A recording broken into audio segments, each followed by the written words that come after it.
And today we talk about Tom Hardy, Bane, Batman, and Jiu Jitsu, and what all these things have in common. Hey guys, it's Chris Matakas, and we created this channel because so many people do not fulfill their potential on and off the mats, and I don't want you to be one of them. I am a Jiu Jitsu black belt, a school owner, and I've written 13 books about using Jiu Jitsu as a vehicle for personal development.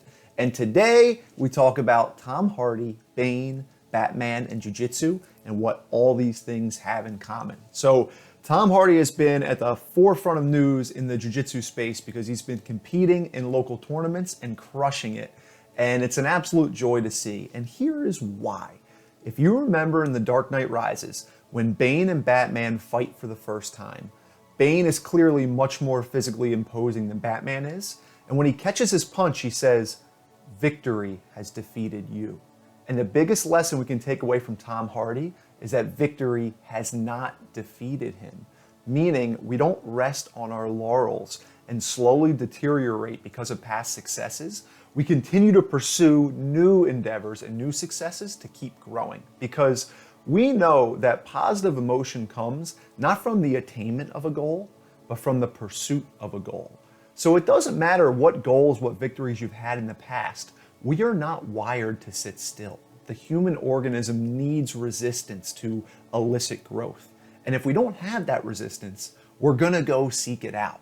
So Tom Hardy, by being vulnerable and going out into the world and risk losing in front of everybody, is giving us an incredible lesson.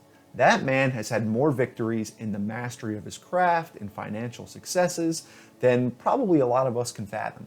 And yet, he puts on a white belt essentially, even though he's a blue belt, and goes out in a competition into the unknown to stretch himself. And I believe he is representing something I live by, which is increase voluntary struggle, decrease involuntary suffering. The more difficult things we take on voluntarily, the better our lives become, the better our mental health is. And Tom Hardy has said jiu-jitsu and his love for jiu-jitsu has been a blessing in his resilience, in his calm, in his well-being. And I believe that's because he's voluntarily seeking out struggle in a beautiful way and experiencing a better life as a result. So we have all had victories in our own lives. The key is to not stop, to not stay there. Because Jordan Peterson talks about this idea that we all say we want to retire, drink Mai Tais, and hang out on a beach. But after a couple days of that, we're going to get bored. And after a couple weeks of that, you're going to get liver failure. It's not really an option. We can't sit still. What we really want, what we really need, what our mental health requires is voluntary struggle in alignment with our depths.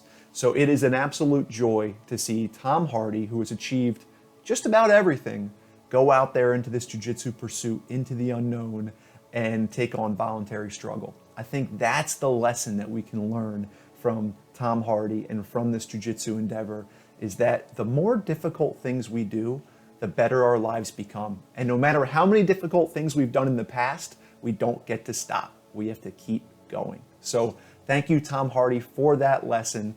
I love Jim Bane, and I love you on a jiu-jitsu mat. And I appreciate the reminder to go do difficult things, because our life gets better as a result. So thank you guys for watching. If you like this, please comment, subscribe. I'd love to hear from you. And I will talk to you all very soon. Go do difficult things. Be well. Grips, hips and shield, safety.